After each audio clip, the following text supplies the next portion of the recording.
Teatro del Absurdo, temporada 3. Un espacio sin tiempo, sin límites, sin prejuicios.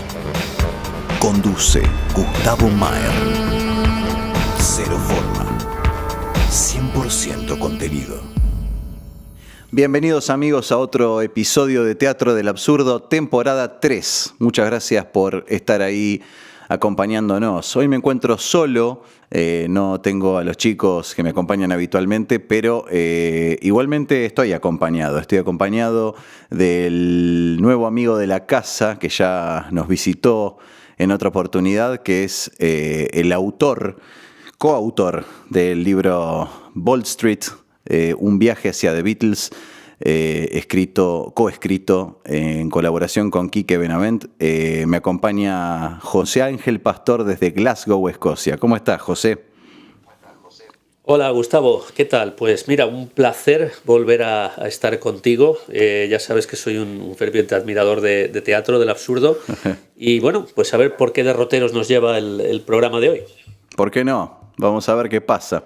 Igualmente tiene un motivo de ser esta nueva reunión porque, bueno, recientemente José me ofreció que esté de invitado en uno de los episodios de su podcast, que es Planeta Cero, que lo pueden encontrar en iVoox también, ¿no? Como Teatro del Absurdo. Decime cómo lo encontramos.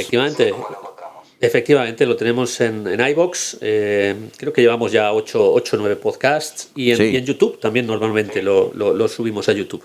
Perfecto. Después vamos a poner los links en la descripción de este podcast para que puedan ubicar los canales de José. Es un programa muy interesante donde trata más bien temas de misterio, como nosotros en algún momento hemos hecho, y después, bueno, se desvirtuó un poquito el asunto, pero él está exponiendo en su programa temáticas muy variadas, pero basadas en sus investigaciones personales. La verdad que es muy interesante escuchar y muy buen material que aporta José.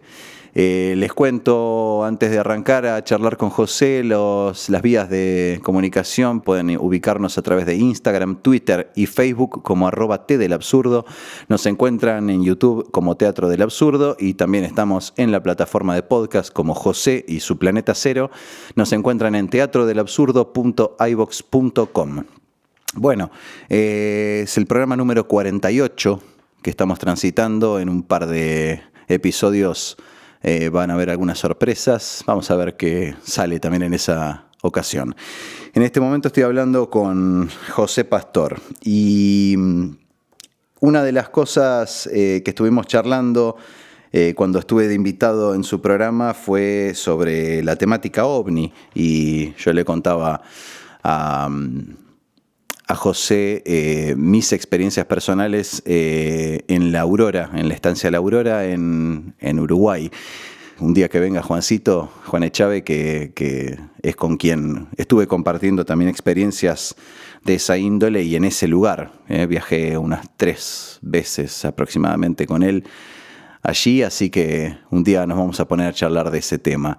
Y el motivo por el cual quería que José estuviera hoy es que él me contaba sobre una zona que está muy cerca de donde vive él, que son, bueno, lo que normalmente se refiere la gente como los ovnis de Bonnie Bridge. No sé si me podés más o menos precisar, José, dónde está ubicado esta localidad. Sí, vamos a hacer una localización espacial, que yo creo que es lo primero, sobre todo para la gente que se escucha en América y no esté tan al tanto, ¿no? De las localidades aquí en Europa. Bien, estamos en Escocia, nos ubicamos en Escocia. Nos ubicamos en torno a la zona de Falkirk. Bueno, Bonnie Bridge, que es la localidad que da un poco nombre a este fenómeno, era una pequeña aldea, ahora ya podemos considerarlo un poco más población que pertenece al ayuntamiento de Falkirk, de la ciudad de Falkirk. Ajá. Falkirk es una ciudad que está a medio camino entre Glasgow y Edinburgh, quizá un poco más cerca de Edinburgh, Y bueno, es famosa por la rueda de Falkirk, que es un monumento aquí en Escocia que hizo un arquitecto, que consistente en una rueda giratoria que lo que hace es pasar barcos de un canal que está en una altura superior a uno que está en una altura inferior. Claro. Y bueno, claro. básicamente la localidad de Falkirk se conoce por esto. Y dentro de Falkirk es donde está esta población de Bonnybridge, que curiosamente me da que a estas alturas es casi más conocida que el ayuntamiento al que pertenece, ¿no? Que la ciudad grande que Falkirk, por este tema de los ovnis, que como veremos se extiende a otras localidades aquí también en Escocia. Bien. Bueno, el Bonnybridge pertenece al ayuntamiento de Falkirk, que si uno lo busca en un mapa detalladamente verá que está a medio camino entre las dos grandes ciudades escocesas, que son Edinburgh y Glasgow. Perfecto. Vos recopilaste experiencias documentadas, o vos viajaste por la tuya y tuviste experiencias propias que puedas relatar. Bueno, este es un tema que me interesó ya desde que llegó un poco a mis oídos, y llegó a través de la prensa, porque Claro. bueno, aquí no solo a nivel escocés o británico, sino a nivel internacional está siendo bastante radiado, pero lógicamente aquí en la prensa escocesa, tal es la cantidad de avistamientos que hay, que vamos, no hay mes, por así decirlo, que no aparezca alguna noticia relativa a los ovnis en esta zona. Claro. Entonces empecé a interesarme porque aparecía en prensa continuamente, y a mí esta zona me queda apenas a media hora en coche, Claro. desde Glasgow. Con lo cual, pues he ido un par de veces y estoy todavía llevando a cabo una investigación al respecto. Claro, perfecto. Tengo que decir que nunca he ido a buscar el ovni por mí mismo, sino básicamente mi investigación ha consistido en recabar testimonios. Bien, perfecto. Pero bueno, yo creo que todo se andará, que en alguna ocasión iremos allí a altas horas a ver qué nos encontramos. Sí, por supuesto. Porque no podemos... Gente como nosotros no se puede aguantar de tener la experiencia personal. ¿Y qué, por ejemplo, qué experiencia o qué evento documentado a vos te resulta así como significativo? Que vos digas, bueno, esto me dibuja más o menos a grandes rasgos qué tipo de eventos se viven en ese lugar. La mayoría de avistamientos, vamos a hablar de que esto es realmente es la zona se conoce más como un triángulo, aunque se concentra en Bonnybridge, se conoce más como un triángulo, Bien. que realmente no es un triángulo perfecto, están casi en línea recta los tres Sí. puntos de avistamiento, pero bueno, hay quien quiere, como son tres localidades, se lo toman un poco como triángulo. Estaríamos hablando de Stirling, que está un poquito más al norte, también en la misma zona, esta ciudad de Bonnybridge y alrededores de Falkirk, y luego la gran capital de Escocia, que es Edinburgh. Pues bien, entre estas tres zonas se supone que hay avistamientos, lo que se llama un avistamiento múltiple, ¿no? Que es el avistamiento de un mismo objeto desde los 3 puntos. Sí, eso sucede también aquí. Pues efectivamente, en cuestión de unos minutos el mismo objeto se ve en un lugar, a los 2 minutos en otro y a los 2 minutos en el otro, ¿no? Exacto, sí, como portales dimensionales que están relacionados energéticamente, sí. Correcto. O bien esto, o bien surcando los cielos. En la mayoría ya que me lo preguntabas, la mayoría de avistamientos se refieren a luces, pero luces que no, lógicamente no corresponden a aviones de pasajeros o cualquier comercial. caza militar, etcétera. Efectivamente, no, son luces que hacen movimientos realmente extraños. Uh-huh. Básicamente la casuística ovni de toda la vida. Luces que se mueven a altas velocidades, que hacen giros imposibles, huidas imposibles, velocidades imposibles. Claro. Estos son los casos más reportados. Hay muchísimos, como decía antes, no hay semana, pero bueno, no vamos a ser exagerados. No hay mes que no haya 1 o 2 casos. Bien. Sí, hay muchísimos. Y luego, que también entraremos, si quieres, en ellos más adelante, contactos... como se suele decir, del tercer tipo. Ha habido contactos. Claro. Sí. Ha habido contactos con humanoides, visiones de humanoides, aterrizajes, etcétera. Estos casos no son tan numerosos, pero también los han habido. Bien. Una cosa que te quiero preguntar, que normalmente cuando se habla del tema OVNI hay un factor que se pasa un poco por alto normalmente. La reacción de los medios de comunicación, la prensa, digamos, la reacción de la prensa, vos, la información que recabaste tiene que ver con reportes que hay en los medios, o es lo que comenzaste diciendo. Sí, efectivamente. Sí. Realmente aquí en Escocia en particular la prensa es bastante abierta a estos temas y yo incluso diría que les gusta reportarlos. No olvidemos que aquí en Escocia tenemos todo tipo de temas paranormales a investigar, realmente muy famosos, como puede ser el Loch Ness, el monstruo del Loch Ness, como puede ser la capilla de Roslin, como puede ser la ciudad subterránea de Edinburgh.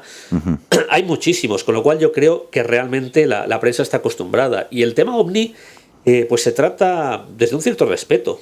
Yo en ningún momento veo que se tome como una chabacanería. Es más, incluso diría que la prensa lo trata con más respeto que la población. La población sí que ve en esta gente que reporta los casos ovnis a locos o a borrachos o, bueno, ya sabes que aquí en Escocia el agua de fuego es una bebida bastante habitual, típica de esta zona. Entonces, bueno, pues hay que considerar, mira, uno que ha bebido de más, pero claro, no se trata de un caso ni de dos, se trata de muchísimos casos. ¿Cómo fue lo que me habías comentado una vuelta que hablamos por teléfono y me dijiste lo del lago Ness, que te había recomendado que vayas a ver, si lo veías a Nessie, un dueño de una destilería de whisky, ¿era? Sí, efectivamente. Esto fue, pues creo que fue la segunda o tercera vez. Ya sabes que he ido más de 40 veces al Loch Ness a investigar. Pues sería la segunda o la tercera vez, ¿no? Y bueno, yo todavía muy ingenuo. Esto es una zona también de la zona del Ness, donde hay muchísimas destilerías alrededor, fábricas de whisky. Y le pregunté a uno de los propietarios, mi próxima parada es el Ness. ¿Usted cree que hoy veré a Nessie?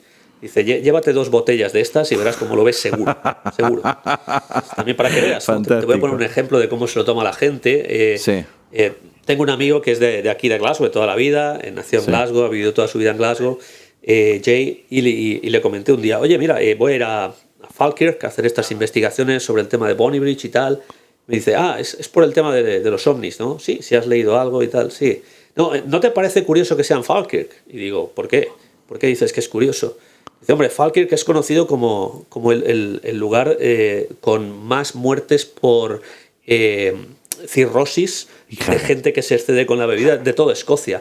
Así que es lógico que la gente que esté allí vea ovnis. Me lo decía en plan jocoso, pero es un poco un ejemplo para que veas cómo se lo toma la gente, ¿no? Claro.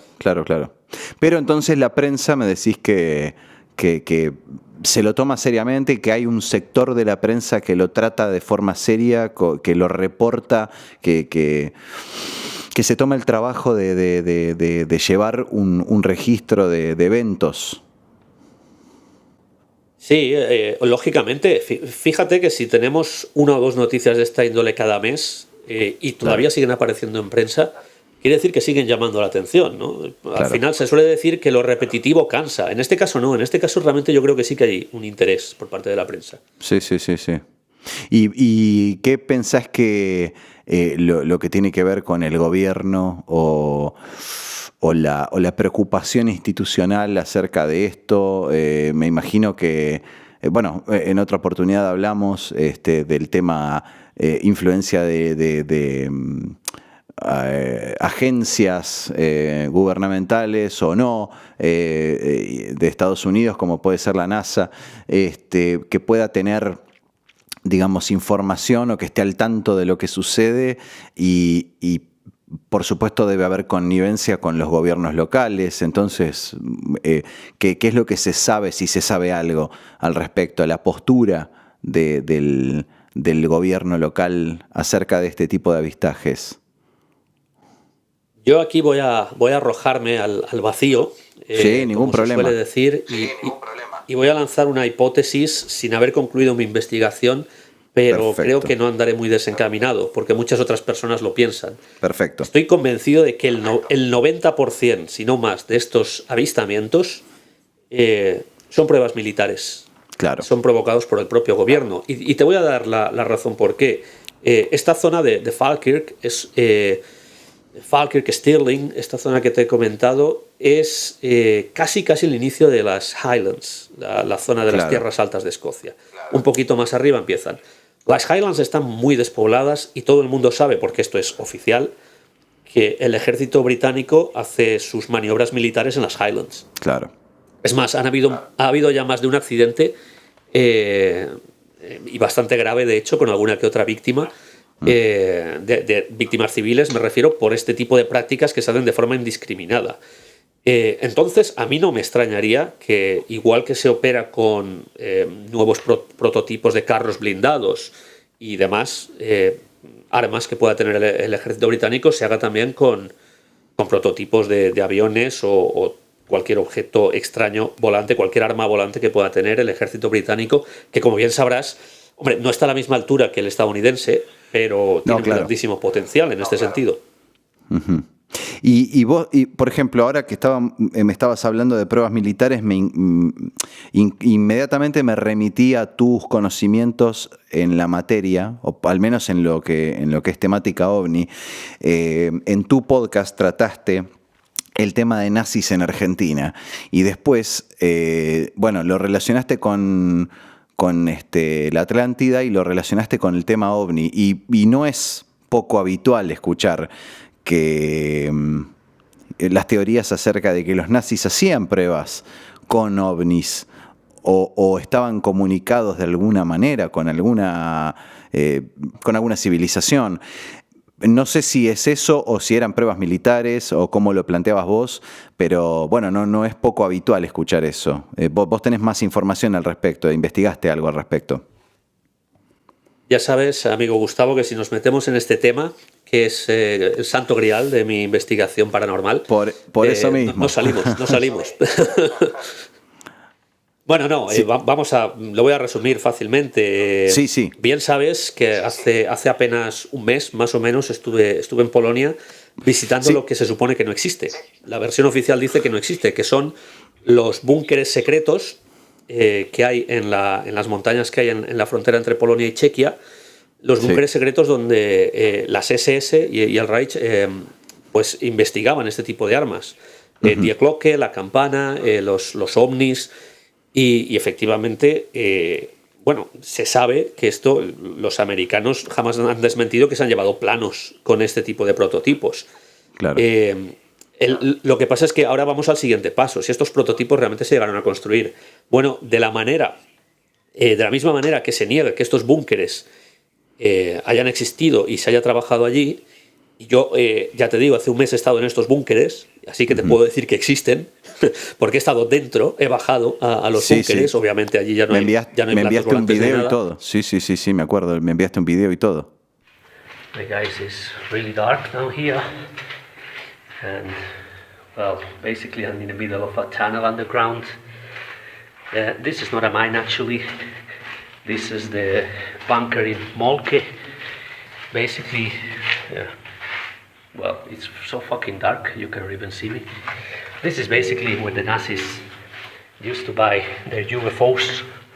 So, I'm on my way to the fucking bottom of everything, looking for those UFOs. And actually, the main thing is that this is exactly the same way the Nazis left it so long ago. So, it's amazing, guys. It's amazing. Pues de la misma manera que se niega que estos búnkeres existen, se puede negar también que en el año 47 los Estados Unidos lanzaron una ofensiva contra la Antártida porque allí había una base alemana en el año 47, 2 años después de finalizar la guerra. Claro. Y es curioso porque los documentos sobre este asunto no se desclasifican en 50 años, como casi todos los documentos que hay en la seguridad estadounidense, sino que estos no se desclasifican hasta el año 2035. 2035 son pues cerca de 90 años. 90 años, claro. Entonces, ¿qué realmente había que ocultar allí? Pues ya sabes cuál es la información que yo tengo y está basada realmente en pruebas. De hecho, incluso llegué a saber que hubo un vídeo de esta operación donde aparecía lo que todos podíamos pensar que podía aparecer, pero nadie lo quería decir, que eran ovnis ovnis, bueno, platos volantes, porque en este caso sí que no eran objetos volantes no identificados, eran identificados, llevaban esvásticas. Claro.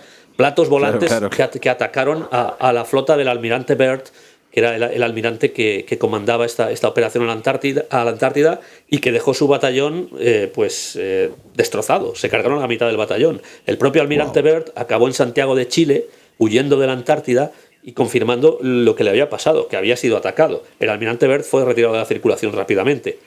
Y el secretario de Defensa misteriosamente se suicidó, se tiró desde una ventana de un psiquiátrico donde lo habían recluido. Pasaron muchas cosas al hilo de todo esto que me comentas, de los ovnis nazis y demás. Así que, bueno, quien quiera que lo siga dudando, pero yo creo que estoy bastante seguro de lo que aconteció en este tema, referente a este tema. Sí. Igualmente vos me decís que los ovnis digamos, le decimos ovnis, en realidad los estamos mal llamando, como bien dijiste, porque son identificados. Pero estos platillos voladores, vos planteás que son un desarrollo tecnológico que realizaron los nazis para confeccionar máquinas voladoras más efectivas, de alguna manera, o considerás que pueden ser parte de alguna tecnología que se pidió prestada, entre comillas, o que es una tecnología importada de otro lado que cayó lamentablemente en manos equivocadas, ¿no? ¿Por cuál posibilidad te inclinas? Sí, he oído esta teoría de que los nazis por lo visto tuvieron... Bueno, existen varias teorías al respecto sobre el mismo tema, y es que o bien estaban en contacto con alienígenas o bien recuperaron por lo visto algún platillo volante que se estrelló en territorio alemán. Yo no me inclinaría por esa teoría, a pesar de que sé que tiene muchos adeptos. Sí. Sin embargo, bien es cierto... y según lo que he estado investigando, bien es cierto que los alemanes, como sabrás, también tenían una auténtica fijación por Asia, por la zona del Tíbet, por la zona de Nepal, de India, etcétera, y por estas culturas. Ya sabes que de allí trajeron la esvástica, por ejemplo, sin ir más lejos. Claro. Pues bien, en el libro sagrado hinduista, que es el Bhagavad Gita, aparecen muchísimas referencias a los famosos vimanas. Los vimanas eran unas naves voladoras que, bueno, se describen como tales en un libro que es muchísimo anterior al Nuevo Testamento cristiano. Estoy hablando de libros que algunos de ellos tienen más de 7.000 años incluso. Por ejemplo, se hace referencia al dios Krishna, que aparece hace 5.000 años, pero es que se hace referencia a otros dioses, incluso anteriores, y ahí se habla de los vimanas. Entonces yo creo que los alemanes... buscaron documentos en los que se hablara sobre esta tecnología, sobre cómo se hacían volar los vimanas o cualquier otra astronave voladora que tuvieran los antiguos indios, ¿no? Los antiguos habitantes de aquella zona del Tíbet y del norte de India. Y creo que la consiguieron.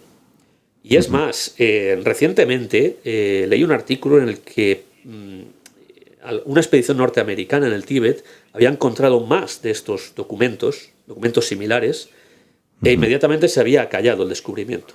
Los documentos habían desaparecido, supongo que puestos a buen recaudo, y se había callado. Un descubrimiento que, vamos a ignorar lo que hay dentro de los documentos, es arqueológicamente muy importante. Pero se omite. Se prefiere falsear la historia para ocultar ciertas cosas que por nuestra propia seguridad, como ellos siempre dicen, es mejor que no sepamos. Entonces, al hilo de tu pregunta, yo creo que el conocimiento de los nazis sale de aquí, sale de India, que como bien sabes es un país que a mí también me encanta y he estado allí varias veces, con lo cual, bueno, intuyo que de ahí salió. La teoría extraterrestre, yo tampoco la descarto, pero la veo algo menos probable. Claro. De todas maneras, atando un poco los cabos, y me dijiste que es probable que los nazis tuvieran acceso, digamos, a una tecnología que no nos permitía como especie.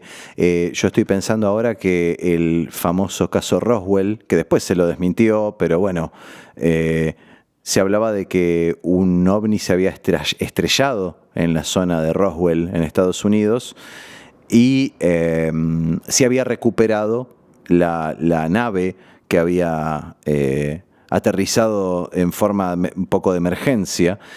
Y el año coincide, o sea, el año de Roswell creo que fue en el año 47, si mal no recuerdo. Efectivamente.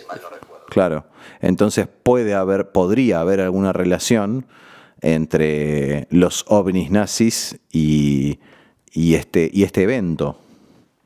Yo estoy relacionando un poco hechos que tengo a los que accedemos, ¿no?, de forma habitual.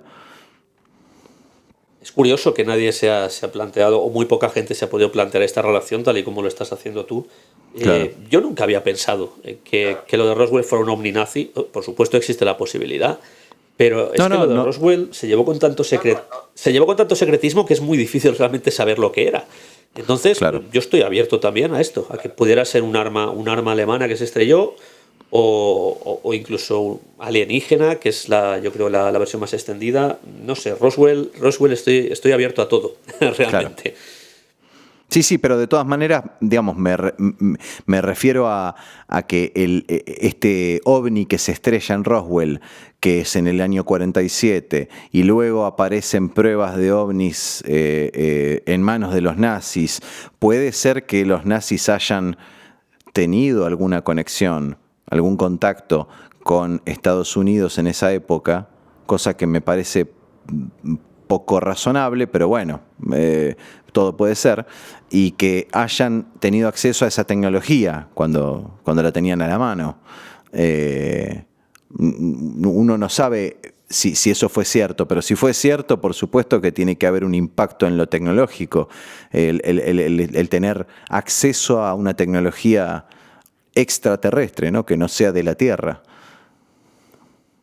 Bueno, lo que es seguro es que los nazis tenían astronaves o máquinas voladoras de esta índole, en forma de plato volante. Claro. Y esto es seguro porque los búnkeres están ahí, los planos están ahí, y las filmaciones en las que aparecen estas astronaves en el año 47 atacando en la Antártida al batallón norteamericano están ahí, aunque estén ocultas. Pero sí que, creo que ya te comenté en una ocasión que conseguí hablar con un investigador que accedió a ver esas filmaciones y nos dice que efectivamente aparecen esas máquinas. Con lo cual, ahora me puede venir alguien a decir, bueno, esto está falsificado y es para hacernos creerlo. A mí ya me parecería enrevesar mucho las cosas, sobre todo teniendo tantas pruebas con el tema de los nazis. Claro. Luego, encontrar la relación de todo esto con alienígenas, ¿no? Los ovnis tomados no como objetos volantes no identificados, sino como astronaves alienígenas. Pues seguramente alguna relación tiene que haber. Lo que pasa es que, claro, si lo supiéramos no estaríamos hablando de este tema. Yo creo que es el punto que nos falta para atarlo todo finalmente. Uh-huh. ¿Qué se sabe volviendo al tema de lo de Bonnie Bridge, ¿no? ¿Qué relación se establece, o si se establece alguna relación con los demás eventos, llamémoslo paranormales, si se quiere, o misteriosos? Yo sé que vos investigás muchísimo y de pronto tenés información muy variada con respecto bueno, hablamos del Loch Ness, hablamos de otras, bueno, tu investigación sobre Wall Street, ciertos portales temporales o portales dimensionales. Yo soy de los que piensan que todo esto se relaciona y en cierta forma yo sé que vos también, pero vos encontrás que tiene lógica, hablando a nivel, si querés, a nivel geográfico, ¿no?, por cercanía, esto del triángulo que se forma entre estos tres lugares donde se avistan los mismos objetos. ¿Qué elementos tenés geográficamente cerca de ahí como para relacionar un poco la temática ovni con todos los demás misterios? O si alguna vez realmente, no sé si hiciste una relación entre todos estos elementos. Bueno, tú ya sabrás, como mucha gente, que el Reino Unido es, o la isla de Gran Bretaña en concreto, es como una cuna de misterios. Es como si todos los Por misterios eso te nos lo hubieran pregunto. metido aquí. Efectivamente. Sí, sí, sí. Lo que ya no sé si es que los británicos investigamos más o es que realmente, Claro. bueno, mira, si empezamos en el sur, empezamos con Stonehenge. Claro. Podemos seguir en la costa, no muy lejos de Irlanda, también hay la isla de, creo que es High Brasil o algo así, que es una isla fantasma que aparece cada X tiempo, también muy relacionada Ajá. con el fenómeno ovni. Bueno, y si ya, bueno, todo el tema que yo sé que te encanta, el tema de las logias y demás, que está también Sí. muy presente en el sur de Inglaterra. Luego en Liverpool tenemos Ball Street, en Escocia todos los que he comentado, ¿no? Desde Roslin, Loch Ness.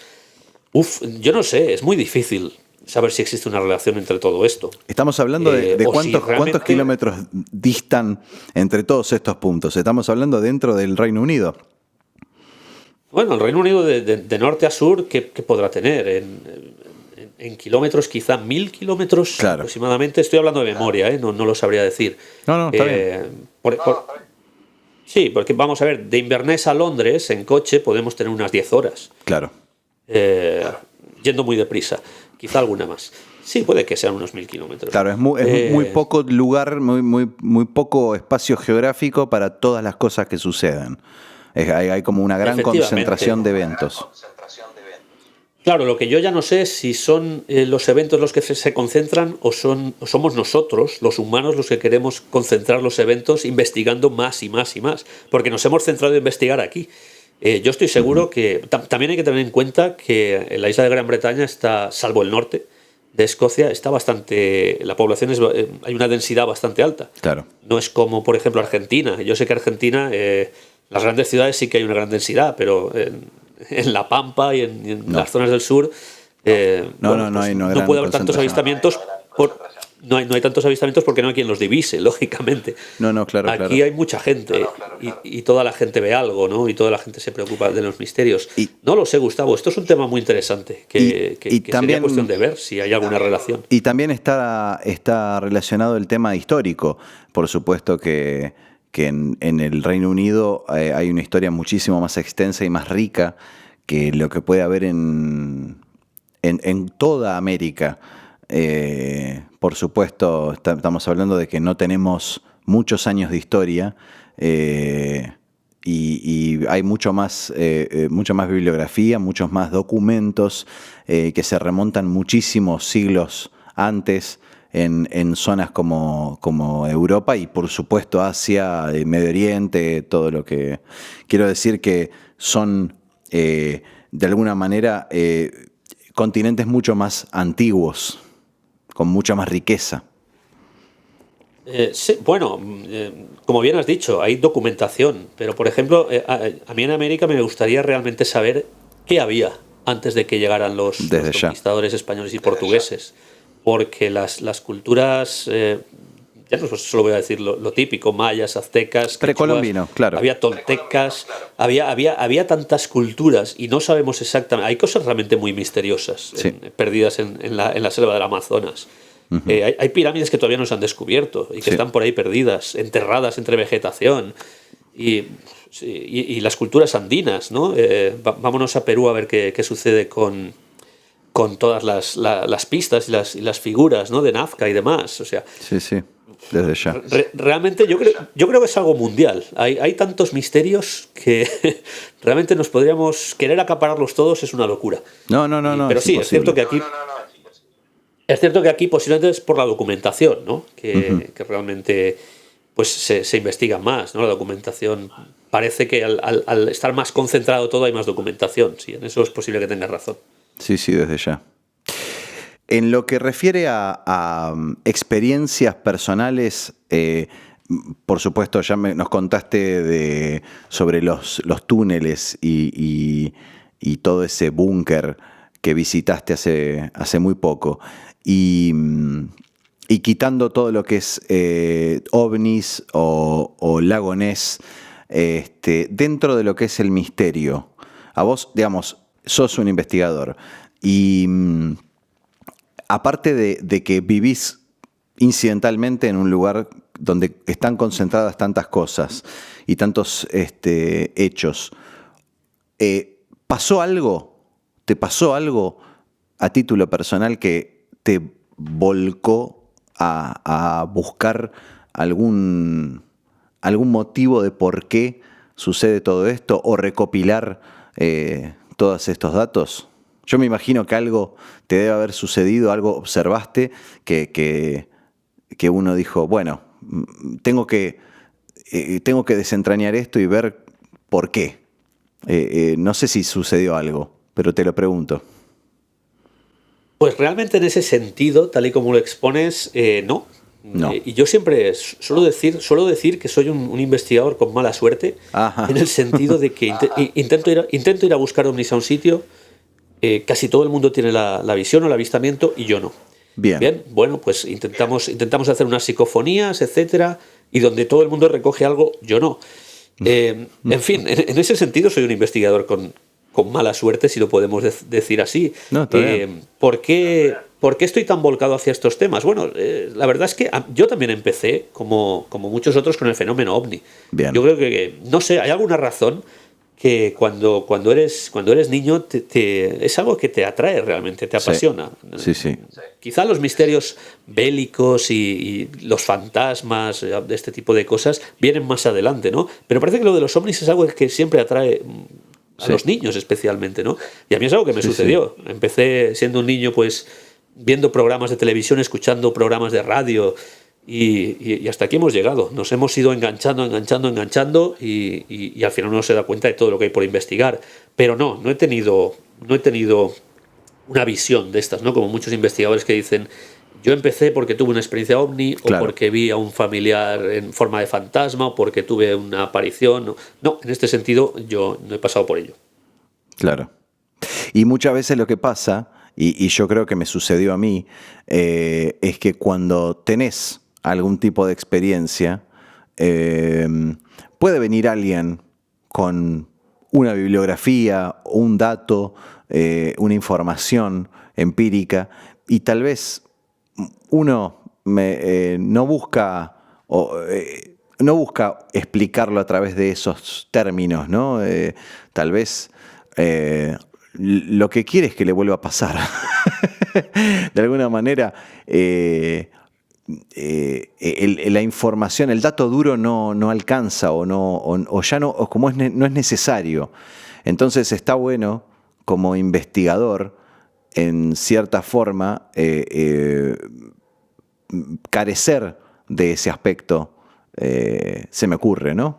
De no tener la percepción sesgada por la esperanza de volver a ver algo que a uno lo marcó, porque, bueno, yo creo que eso teñiría colorearía un poco y distorsionaría la investigación. Así que creo que una investigación hecha a conciencia por alguien que no ha tenido de pronto una experiencia desconcertante, tal vez, a falta de mejor palabra, tal vez aporta datos muchísimo más fehacientes y puede de alguna manera desenmarañar qué puede estar pasando o cuál puede ser el motivo por el cual suceden ciertos eventos. Yo creo que es importante eso. La diferencia tal vez es que en mi caso puedo partir del escepticismo. Claro. No estoy influenciado, efectivamente. Y bueno, y a partir de ahí quizá yo puedo intentar buscar una explicación más racional. Claro. Siempre buscar el punto de vista racional. Pero eso no quita que haya algunos fenómenos que una vez investigados no les encuentres explicación racional. No, tengas que buscar teorías, porque yo tampoco voy a decir, mira, esto que he visto, estoy seguro que son unos tíos de color amarillo que vienen de Alpha Centauri. Exacto. Eso yo no lo puedo decir, pero bueno, puedes lanzar muchas teorías, desde luego. Y bueno, cuanto más escéptico seas, yo creo que a más teorías te puedes abrazar, que eso también es una ventaja. Sí, desde ya. Te quería contar una experiencia de Bonnie Bridge, si te parece. Sí, cómo no. Mira, uno de los casos que más me impresionó en Bonnie Bridge, además gente que entrevisté en este caso, era una señora que entrevisté, Esta señora bueno, regentaba una de las típicas tabernas del lugar. Ajá. Y vivía en una casa bastante antigua hacia las afueras, ¿no? En una zona que ya era más rural, donde no había tantas viviendas. Bien. Bueno, por lo visto, esta señora sí que tuvo lo que se viene a llamar el contacto del tercer tipo. Vio directamente algo que, según ella describe, no era humano. Yo voy a contar lo que la señora me contó y luego le buscamos la explicación. Sí, claro. Que uno quiera. Efectivamente, no me supo realmente describir el aparato, pero dice que era un aparato metálico que se había posado como una especie de astronave, que se había posado muy grande y que se había posado estaba como entre los árboles en la oscuridad, con lo cual por eso ella no me supo dar una referencia, ¿no? Sí que vea que había algo como una pieza, una gran pieza metálica allí que se había posado entre la arboleda. Lo interesante viene a continuación, y es lo que le llamó la atención a esta mujer. Fue una luz muy viva. Estamos hablando ya de una hora que posiblemente serían las 11, las 12, medianoche, ¿no? Con lo cual sería... bueno, intuyo que esta experiencia debió acontecer en invierno, otoño, sería ya noche cerrada, y era una luz muy viva que le llamó la atención. Salió a la puerta de su casa y lo que vio, aparte de esta extraña nave entre los árboles, fue una pantalla. Una pantalla que describió como si fuera una pantalla de cine, como cuando uno va al cine y tiene delante una pantalla gigante, pues, pero de unas dimensiones... mucho más grandes, porque ella lo vio en la distancia. Y pasando por delante y esta pantalla de cine era como un rectángulo blanco amarillento muy luminoso, pues que desprendía esta luz, ¿no? Esta luz tan como una especie de reflector enorme. Lo sorprendente viene a continuación, cuando la señora estaba mirando la pantalla, rescatando la silueta de esa especie de astronave. Empezó a ver circular por delante de la pantalla seres, sombras de seres, porque al contraluz lo que ella veía era la pantalla detrás y las sombras. Y las siluetas, claro. O seres, sí, las siluetas opacos, ¿no? No podía ver si eran de un color o de otro, simplemente lo veía, con el contraluz lo veía de color oscuro. Seres que dice que, según su punto de vista, no pueden ser humanos por el tamaño. Si en la lejanía aquella pantalla de cine era tan enorme como parecía que era, aquellos seres por lo menos debían de medir 3 o 4 metros. Eran enormes porque casi llegaban a lo alto de la pantalla. Y circulaban con siluetas de efectivamente cuerpo, tronco, 2 brazos, 2 piernas, pero muchísimo más desproporcionados que un ser humano. Como más finos, como mucho más delgados. Sí. Y los vio circular en un número de 10 o 15 hacia un lado, hacia otro, como si aquello fuera una procesión, ¿no? Hacia un lado y hacia otro varias veces. En un momento dado, la pantalla se oscureció, con un fogonazo se oscureció y el paisaje quedó de nuevo oscuro. Lo que yo le pregunté a la mujer, oiga, ¿y no se fue usted hacia los árboles a ver qué era la nave y la pantalla y todo aquello? Y dice, yo estaba tan aterrorizada que ni me lo planteé. Me metí en casa y al día siguiente efectivamente sí que encontraron, yo no sé si decir huellas de aquella nave, pero sí que unos orificios que podrían corresponder en lo que es el verde, en lo que es la hierba, unos orificios que podrían corresponder pues al peso, ¿no? de una astronave o algo que se hubiera posado allí. Y ahí acaba la historia. Desde luego, yo no sé si la mujer miente o no miente. No, claro. No me lo pareció, sinceramente. Y podemos buscar una interpretación. Podemos buscar una interpretación de que la mujer vio una cosa que a lo mejor imaginó que era esto, o ella concluyó que era esto cuando era otra cosa. Claro. Ahora, yo no sé qué puñeta sería esa pantalla de cine en mitad del bosque en Bonnie Bridge. Sinceramente, sí. No sé lo que puede ser. Podemos darle muchas interpretaciones, pero Seguro, no sé qué puede ser. ¿En qué época sucedió esto? Esto sucedió no hace mucho. Ajá. Porque yo hablé con la señora, pues estoy hablando quizá del año pasado. Bien. Y posiblemente sucediera pues en un plazo de hace 2 o 3 años. Perfecto. Realmente no se lo pregunté. Es muy reciente. O sea, es bastante reciente. Esta experiencia es bastante reciente, sí. Bien, perfecto. Y entonces, esto lo documentaste vos, o sea, te entrevistaste con la mujer y vos, ¿qué reflexiones te produce esto?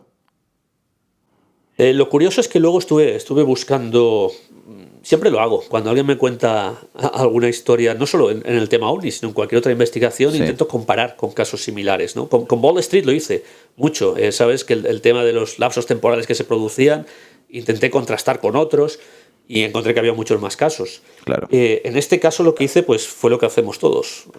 Google, investigar en Internet y a ver si había más casos similares, ¿no? De pantallas con seres desfilando.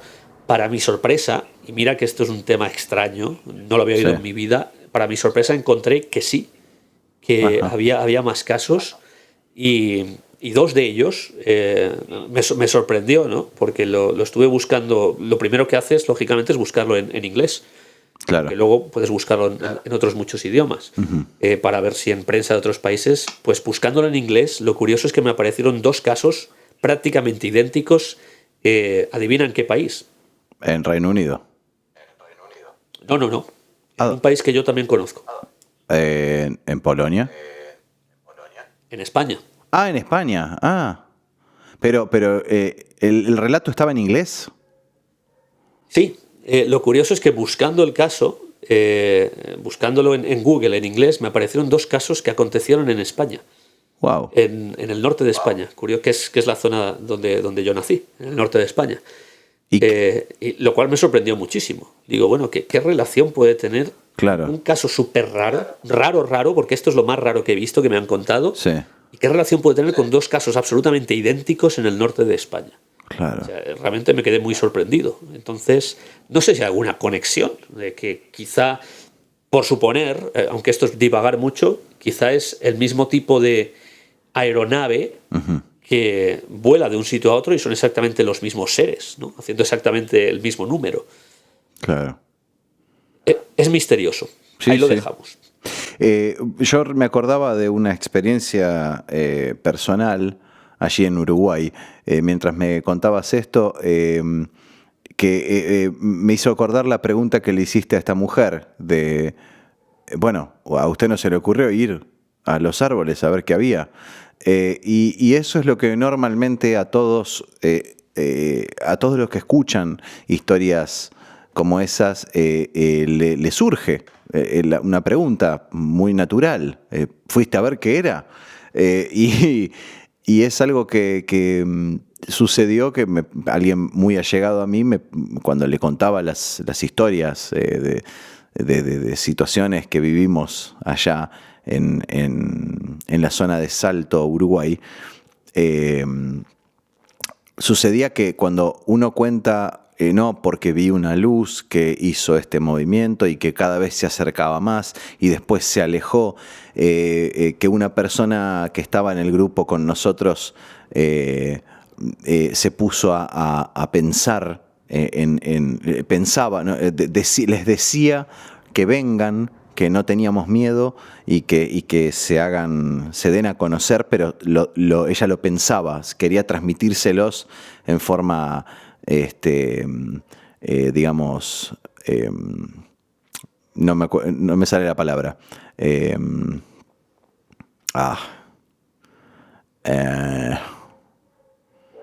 Telepática.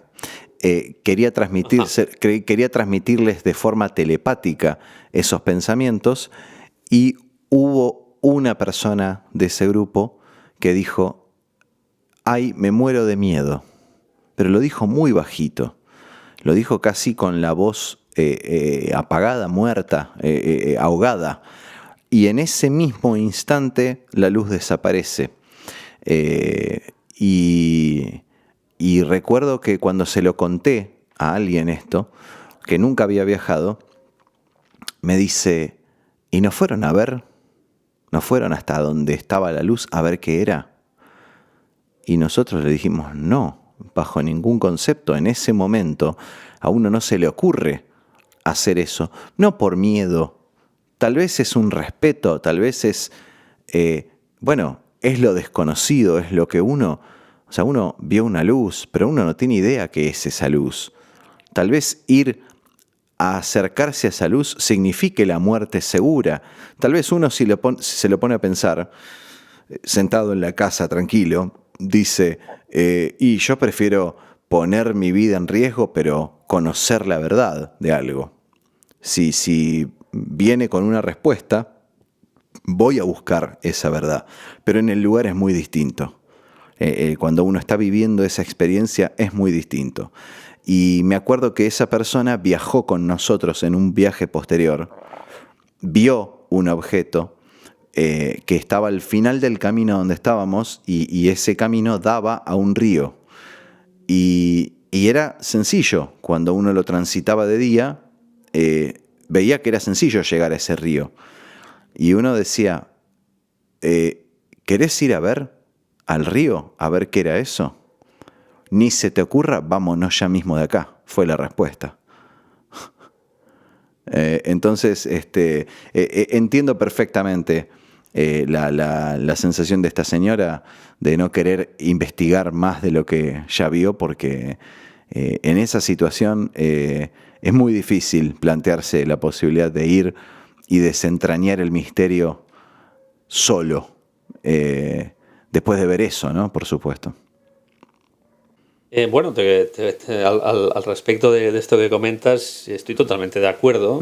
Mira, te voy a poner un ejemplo. Yo la zona en que nací es una zona muy rural, de mucha montaña, de hecho, y con bastante poca población. Entonces, cuando era joven sí que recuerdo, te estoy diciendo de adolescente, ¿no? Sí que recuerdo subir mucho al monte, con algún amigo, incluso yo solo.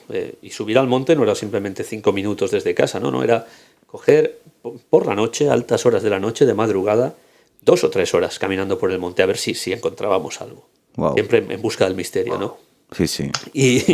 Y además esta era una zona también en la que habían habido avistamientos. Por eso te digo yo, de siempre mi mala suerte. Voy a los sitios donde se supone que hay algo, pero no lo encuentro.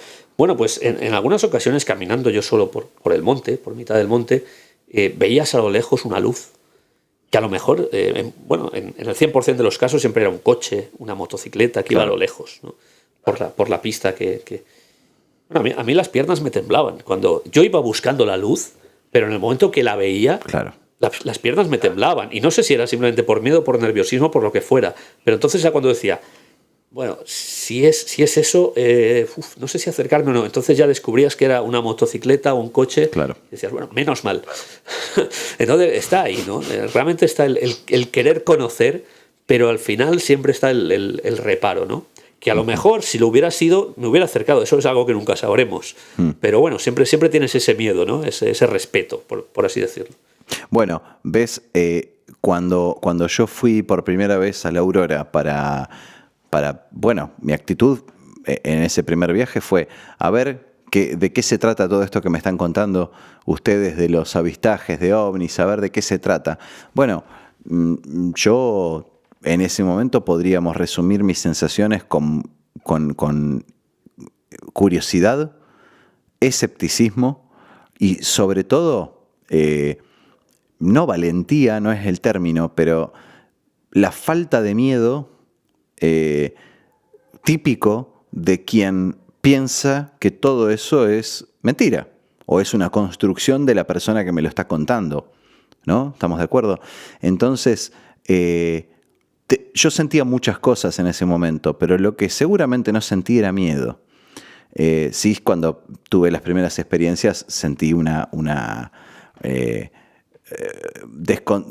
desconcierto insólito, o sea, no entendía qué es lo que había visto. Es el día de hoy que no lo entiendo.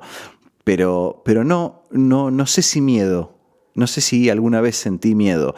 Tal vez es eso lo que te ha alejado de la posibilidad de haber experimentado algo. Tal vez ese miedo inherente que a vos el misterio te atrae, pero al mismo tiempo ante algo desconocido te genera una especie de parálisis y ¿no? Tal vez habría que planteárselo distinto. Por ejemplo, me acuerdo cuando me mandaste el video del búnker allí en Polonia, se te escuchaba tenso, si bien seguramente no era un lugar muy cómodo en el cual estar, pero me acuerdo de percibir una tensión en tu voz y estabas conmovido. Bueno, la verdad es que lo sabes de sobra, creo que te lo he comentado algunas veces. Lo que sí que he experimentado en algunos sitios son, sobre todo, soy bastante sensible a la energía negativa. Sí. Y me ha pasado en varios sitios que, curiosamente, más tarde he leído que efectivamente están rodeados de energías negativas. Perfecto. Y uno de ellos era este búnker, ¿no? Más que... Yo no lo calificaría como miedo, porque realmente yo quería adentrarme ahí y saber lo que había en el búnker. Era una mezcla de emoción con... no sabría muy bien... Realmente yo sabía que no iba a encontrar nada extraño, porque si no, no me hubieran dejado entrar posiblemente. Eso estaba claro. Sí. Pero, no sé, era el respirar que me estaba acercando, ¿no? a lo que iba buscando. Sí. Que estaba en un sitio que se supone que no existía, ¿no? Que la versión oficial dice que no existe. Y ya no sé por qué decía esto realmente. Sí, bueno, pues por el tema del miedo, ¿no? Sí. Realmente... yo creo que es más la energía negativa, ¿no? En ocasiones. Esto me sucedió en el búnker. Como bien sabes, también visité el campo de exterminio de Auschwitz. Sí, a eso iba ahora. En Auschwitz hubo una estancia que, curiosamente, al salir, porque entré por otra puerta, por una puerta trasera, y no leí el cartelón que había al principio de la estancia. Pues bien, la estancia se llamaba el Barracón de la Muerte. Wow. Y yo nada más entré por la puerta de atrás, allí no había nadie, no había ni un visitante, ni un turista, nadie. Tuve la suerte de estar yo solo en aquel barracón. El barracón me puso los pelos de punta, pero no de terror, sino de energía negativa que había. Claro, cuando recorrí todo el barracón con el vello de punta y sintiendo que allí pasaba algo, cuando salí y efectivamente leí la historia del barracón, que era el barracón de la muerte, donde dejaban a las mujeres y sus hijos y los niños pequeños, que ya estaban muy enfermos y a punto de morir, y los dejaban allí tirados como ganado para que muriesen. Cuando leí la historia, entonces dije, bueno, no me extraña. Claro. Pues lo mismo me pasó en este búnker que comentábamos, donde también hubo bastante exterminio de prisioneros trabajadores allí. Uh-huh. Y otro lugar que me viene a la mente es el Dakota, el edificio Dakota de New York City. Sí. Que es un edificio que, bueno, hay quien dice que está maldito. Sí. Yo fue acercarme a la puerta del Dakota. Mi intención de aquel día era bastante más irrisoria, ¿no? Sí, la historia del John Lennon, digamos. Yo quería hablar con Yoko Ono, básicamente, que todavía reside allí en el Dakota. Ah, ¿vive ahí? Entonces... Sí, todavía reside allí. No lo sabía. Entonces yo me acerqué al edificio Dakota, hice un par de fotos de lejos y me acerqué a hablar con el portero. Sí. Era un señor de raza negra bastante fornido. Sí. Para ver si me dejaba pasar. Fue cruzar dos palabras con el hombre y dejé de hablar de las malas vibraciones que emitía el edificio. Sí. Me dieron unas malas vibraciones que corté la conversación, el hombre se me quedó mirando como diciendo, ¿este hombre qué quiere? Empieza a hablar conmigo, deja la conversación. Sí. Y dije, no se preocupe, solo vengo a hacer unas fotos. Y ya está. Bueno, no quise ni siquiera entrar. A mí me pasó exactamente lo mismo. Yo llegué a la puerta, no la que está sobre la Séptima Avenida, ¿sería? La que bordea el Central Park. Sí, creo que es la séptima o la sexta. Ahora mismo no. Sí, debe ser. Sí, porque la quinta es la del otro lado. Sí, bueno, la puerta. Donde está el Met. Uh-huh. Pero sí. Sobre el Central Park. No, yo me metí por la 72, que es donde hay un acceso de vehículos a pocos metros de la esquina. Y quise hacer lo mismo. Quise hablar con el de seguridad. Y algo en el edificio me frenaba a franquear la primera puerta. Y recuerdo todavía que mi mujer me hizo un comentario al respecto. No sé si recordás las guardas que hay alrededor del edificio. Hay como barandas, ¿no? Está cerrado el edificio, rodeado como de unas figuras que eran bastante, no sé, por decir en forma genérica, tenía un diseño bastante satánico. Si bien es un estilo tal vez fácil de encontrar en esa época, ¿no? A nivel arquitectónico, pero me acuerdo que mi mujer hizo un comentario así muy poco informado, me dijo, es un poco masónico este edificio, y yo no sé qué tan equivocada estaría. Es curioso porque fue hace un par de meses tan solo. Mi socio de escritura, el amigo Quique Benavent, Sí. estuvo también en New York visitando el Dakota, entre otros lugares, y me envió las típicas fotos de souvenir de mira dónde estoy, ¿no? Sí, sí. Unas cuantas fotos y salía pues con el Dakota de fondo. Lo curioso es que en todas las fotos salía alejado del Dakota. No sale ninguna foto encima de la misma acera pegado al edificio Dakota, no, Bien. sale como alejado. Y le pregunté, ¿por qué no te acercas más? Sí. Sabiendo cuál iba a ser su respuesta.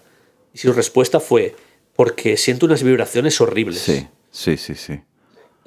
Todo el mundo que conozco que se ha acercado al Dakota, absolutamente todo el mundo ha sentido eso. Sí. No sé por qué. Y, pero dicen que el edificio está maldito. Descartemos el hecho de que somos los tres, Benavent, tú y yo, somos bastante fanáticos de los Beatles, y por supuesto que el impacto que nos generó la muerte de Lennon en la puerta de ese edificio, porque, a ver, bueno, si no, murió camino al hospital, creo, pero estamos hablando de que ese edificio es todo un símbolo, ¿no? Tal vez ponemos también nuestra parte en toda esa mística, pero es innegable que algo, ese edificio, algo tiene que sale de lo común. No solamente gente que es fan de los Beatles, yo conozco otras personas residentes de New York, como bien sabes, yo estudié allí. Sí. Y en la época conocía gente que ya me lo decía, el Dakota está maldito. Y bueno, pues quizá sea cierto. Al hilo de lo que comentabas, John Lennon fue tiroteado en la puerta del Dakota, fue llevado al hospital Roosevelt, murió en el hospital o no murió, o crees que sigue vivo. No, yo no creo que siga vivo, pero no sé dónde murió. Creo haber escuchado que murió camino al hospital. Pero no tengo el dato ahora. Te lo digo porque hay muchas teorías. Sí, estuve escuchando algunas. Igual que se habla de que Elvis está vivo, sí. Se habla de que John Lennon está vivo. Y bueno, es por hacer una pequeña publicidad, pero estamos ahora escribiendo un libro al respecto de esta teoría. Bien. Así que en próximas fechas veremos si Lennon sigue vivo o no. Perfecto, me encantó, ya me gustó la temática. Te quería decir que finalicé el libro de José y de Quique, Ball Street, un viaje hacia The Beatles. No voy a hacer un spoiler, pero un libro muy, muy, muy interesante, muy divertido, para fanáticos de los Beatles y no tanto. Los que todos conocemos la historia de los Beatles, aunque sea muy por encima. Los datos que hay sobre la banda ya alcanzan como para ubicarse en la historia, y la verdad es que eso es una historia muy, muy entretenida, un libro muy, muy ameno, se hace corto. A mí se me hizo corto, José. Cuando me dijiste que había una segunda parte me entusiasmé mucho porque me quedé con ganas de más. Pues esto precisamente te iba a comentar ahora, y es que Bald Street 2 va a estar en la calle posiblemente el próximo mes. Fantástico. 2 meses a lo sumo, va a tardar. Realmente más que una continuación, es un spin-off. Ajá. Pero bueno, yo creo que va a interesar a la gente el modo de narrativa, porque se trata de un libro en el que son 7 historias independientes. Sí. Con lo cual es quizá más dinámico, aunque Bald Street ya era dinámico de por sí, y aquí no tenemos esta relación tan directa con The Beatles. Nos hemos querido desmarcar y hacer algo un poco diferente, teniendo en cuenta que la acción transcurre en Liverpool, y en Liverpool hay muchas referencias a The Beatles, lo quieras o no. Pero no van a ser protagonistas en este libro, y yo creo que eso, pues también, como bien dices, puede atraer a mucho otro público.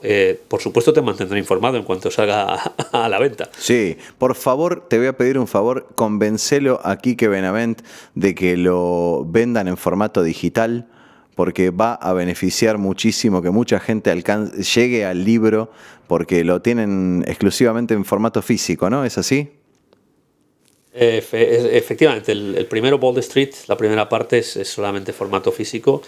Sí, bueno, esto es algo que tendré que volver a negociar con mi compañero de aventuras. Convencelo como sea, sí, todos podemos acceder a ese libro, porque la verdad que aquí tenés un gran público de ese tipo de novelas fantásticas, históricas,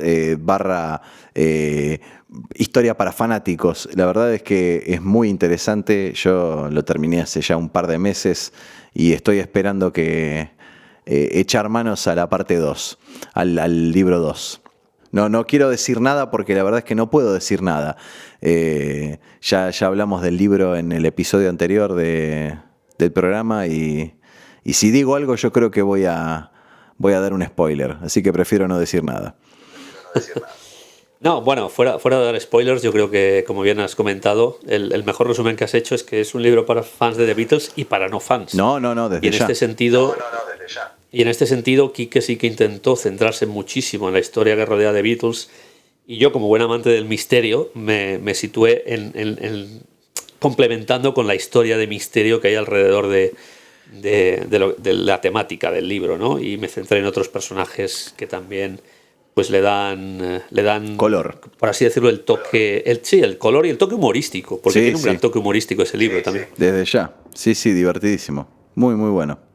José, te agradezco muchísimo que me hayas acompañado en otro programa de Teatro del Absurdo, en este caso sin Gustavo y sin Juan, pero tocamos algunos temas que ya tocamos en tu podcast. Que reitero, el podcast de José es Planeta Cero, lo encuentran en iVoox y también tiene un canal de YouTube. Escúchenlo, muy interesante, trata temas de misterio y temas históricos relacionados con el misterio. Así que te agradezco muchísimo que hayas estado invitado de vuelta, José. Yo encantado de estar aquí. Me gustaría también lanzar un saludo a Juan y Gustavo, que no han podido hoy estar, por supuesto. y nada, esperando a una nueva ocasión en que nos volvamos a reunir para debatir sobre estas temáticas que, como has visto, hemos empezado con Bonnie Bridge y se nos ha ido hasta el edificio de Dakota. No hay ningún problema. Así, inevitable. Es lo que siempre pasa acá. ¿Y puede ser que prontamente te tenemos acá de invitado en Argentina?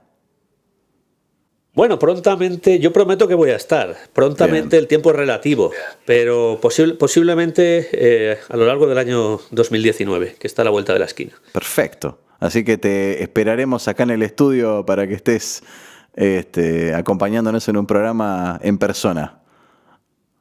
Como bien sabes, uno de mis principales objetivos del viaje a Argentina es continuar mi investigación en San Carlos de Bariloche. Desde ya. Pero lógicamente voy a pasar por Buenos Aires. Así que nos veremos en persona. Y si no, nos encontramos todos en Bariloche, que es lindo. Otra opción, otra gran opción, sin duda. Nos estamos viendo, José. Siempre un placer hablar con vos. Muchas gracias. Gracias, Gustavo. Hasta luego. Bueno, muchísimas gracias a todos por haber estado. Recuerden que nos encuentran en Instagram, Twitter y Facebook como @tdelabsurdo, por nuestro canal de YouTube, que es Teatro del Absurdo, y por nuestra plataforma de podcast, que es teatrodelabsurdo.ivox.com. Y desde hace un par de semanitas nos están retransmitiendo por la radio online Ragnarok, que la encuentran en ragnarok.blogspot.com. Muchas gracias a Daniel Castelao por retransmitirnos. Les mandamos un saludo a todos y hasta la próxima. Esto fue Teatro del Absurdo, temporada 3. Seguinos en Facebook, Instagram y Twitter como @tdelabsurdo. Y suscríbete a nuestros canales de YouTube y iVoox. Soy Gustavo Maher. Nos encontramos la próxima semana.